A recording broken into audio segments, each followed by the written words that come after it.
Hello and welcome to a Talmud Israeli production. Today we'll review the highlights of this week's course of Daf Yomi study, Masechet Sotah, pages 11 through 17, Yud Aleph through Yud Zayin. 11. B'zchut nashim tzidkaniyot shehayu b'oto dor nigalu Yisrael b'Mitzrayim. In the merit of the righteous women, our ancestors were redeemed from Egypt. So this is a midrashic tale about the activities of the married women of Bnei Yisrael in the last generation of the enslavement in Egypt, that they went out of their way to take care of their husbands, to feed them and give them drink, and to seduce them into siring more children when the husbands had given up on any future for Am Yisrael. And so since the continuity of the people was guaranteed by the fervor of the righteous women, that is why it is declared that in their merit the exodus from Egypt occurred. Yudbet 12. Vatero toki tovu. That when Moshe was born, the people in the house saw that he was good. And the question is, what is the meaning of good? So the different Tanoim had different theories about what good means. One said, Tov Shemo, his name was good. Rabbi Yehuda says, Tuvia Shemo, his name was Tuvia. Another one says, Hagun L'Neviut, that it was seen that he was worthy of receiving prophecy. Acher Momrim, others said, no, Shehu Mahul, he was born circumcised. Chachamim Momrim B'Shash Nolad Moshe Balabayit Kula Or. Alternatively, the house became filled with light. On what exegetical basis does the Braita say that the house was filled with light? There's a comparison drawn between the usage of the word tov here in reference to Moshe and Hashem's statement of Vayara Elokim et Or Ki Tov, that God saw that the light was good in the Exodus narrative. So since tov there means light, and tov here must also mean light, so when Moshe was born, the house was filled with light. Yud Gimel. Tanu Rabbanan. Bo'u Re'eh, come and see. Kama chavivot mitzvot al Moshe Rabbeinu. How beloved in Moshe's eyes were the commandments of God.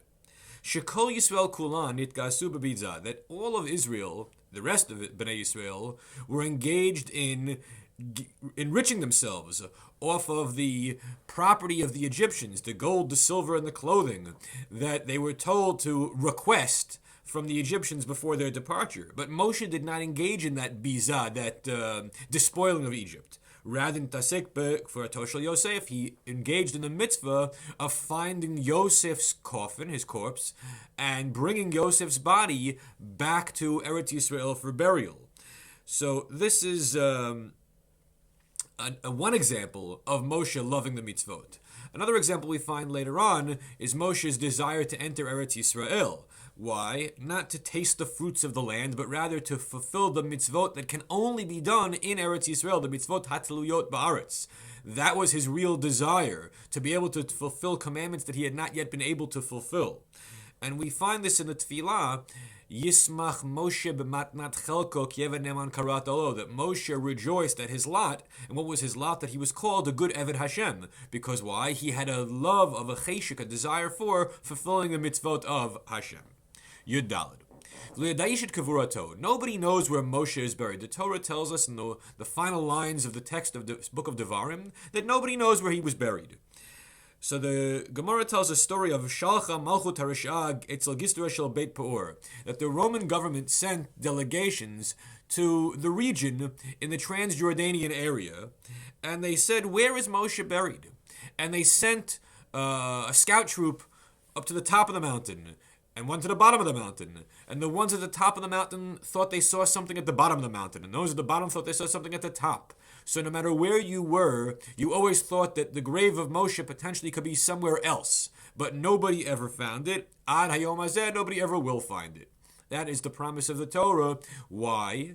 Because the assumption is we do not want Moshe's grave to become a place of avodah zarah, that Moshe himself becomes a deity worshipped by people. Rather, we want people to worship God. So, therefore, better we shouldn't know where Moshe's grave is located. Tetvav 15. Amar Rabbi Shimon.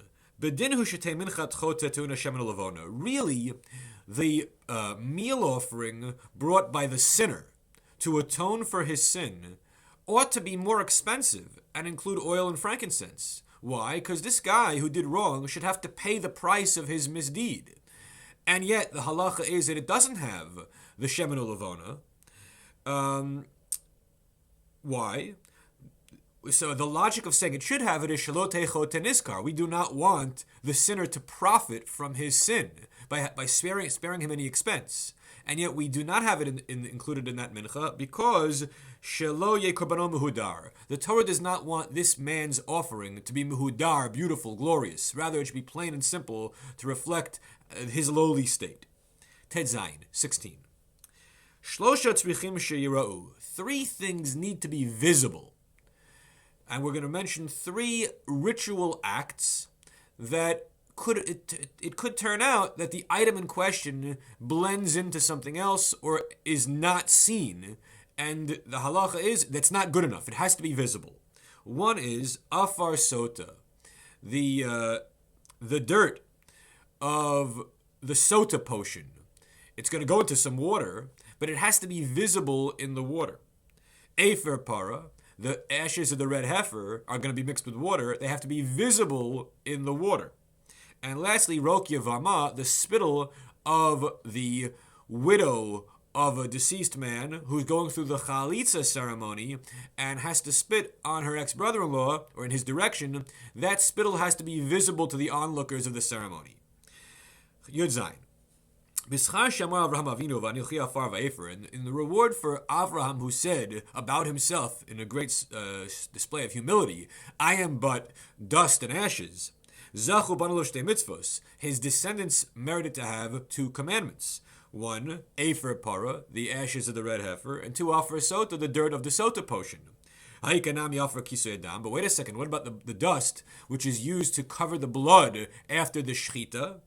So the Gemara answers, Hatam hechsher mitzvah ika hanaleka. Well, when it comes to covering the ashes, covering the blood after shechita, it's only really a preparatory stage, but no direct benefit is gained because you can eat the flesh of the dead animal that was slaughtered, even if it turned out that you didn't cover the blood. A mitzvah was lost, but you could still eat the animal. So therefore, no hana, and that's why in this homiletic exposition they left out the notion of the afar kisui hadam. Everyone have a great week.